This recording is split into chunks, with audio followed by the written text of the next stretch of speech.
Cameroun, Bandou, Africa, Bandou, to the world, Bandou.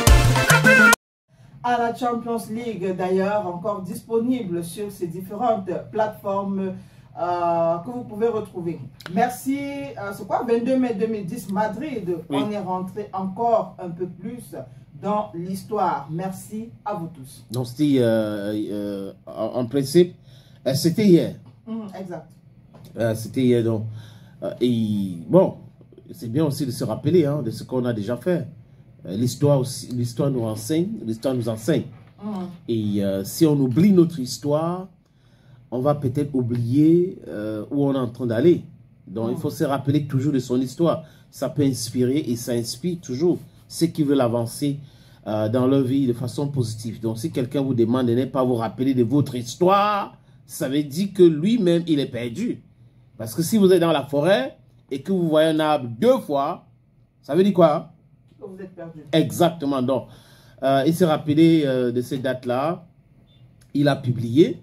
Et tout de suite, ce qui m'a écœuré, c'est quoi? C'est que tout de suite, les menteurs d'alerte ont pris ça pour dire que ton fils vient de perdre la finale de l'Europa League et toi, tu te rappelles de ce que tu avais gagné.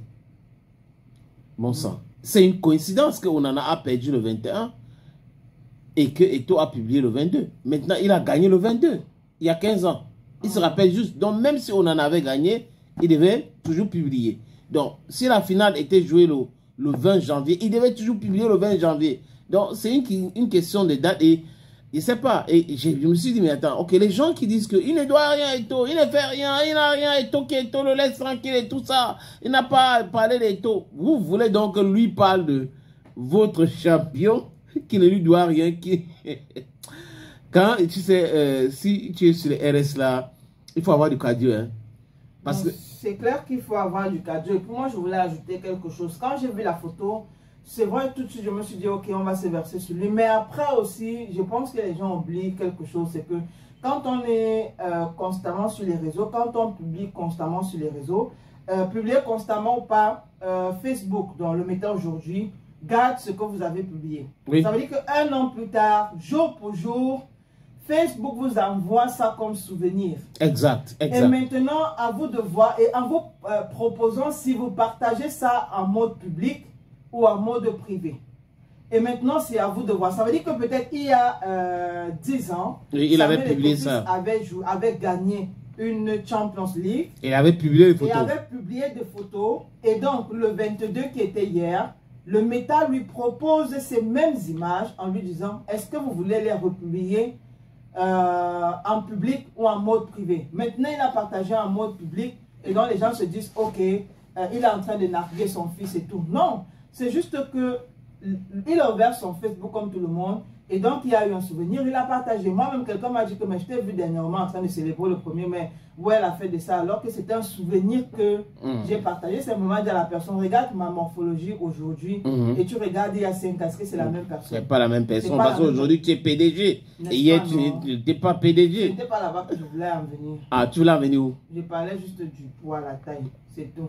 C'est tout, il n'y a pas PDG sur ça. Maman m'a même confus. Il n'y a pas PDG sur ça. Il n'y a pas, donc. En fait, même s'il a publié ça aujourd'hui, mais il a le choix, non? Il est libre de le faire. Pourquoi est-ce que les gens sont libres de dire ce qu'ils veulent, de publier ce qu'ils veulent, et l'autre n'est pas libre? Et vous êtes prompt à le critiquer, à le bâcher et tout ça là. Et quand il y a des sujets, des gens confondent même sa personne et la fédération. Mais lui n'a pas le droit. C'est quand même sécurité quand même de la part de certaines personnes. Mais aujourd'hui, de plus en plus, ils sont dans la minorité parce que d'autres personnes qui les suivaient comme ça ont décidé, ont changé aussi, ont compris le message que c'était de la roubladise, c'était de la manipulation. Il y a des gens qui critiquent pour critiquer. Il y en a qui critiquent parce qu'ils ont quelque chose à dire. Il n'y a pas là de critiques constructives. Mais il y a des gens vraiment... Si tu portes le noir, c'est pourquoi tu as porté le noir aujourd'hui? Il fallait porter le rouge. Le lendemain, tu portes le rouge. Mais ce n'est pas normal. Il ne fallait pas porter le rouge. C'est le noir qu'il faut porter. Après, on te dit non, non, le jaune là, non. Tu ne vois pas que c'est le vert qu'il faut porter. Donc, il y a des gens que Mamisa, la critique fait partie de leur existence. Ils doivent dire quelque chose. Si ça ne émane pas d'eux, c'est que c'est pas bien. Voilà.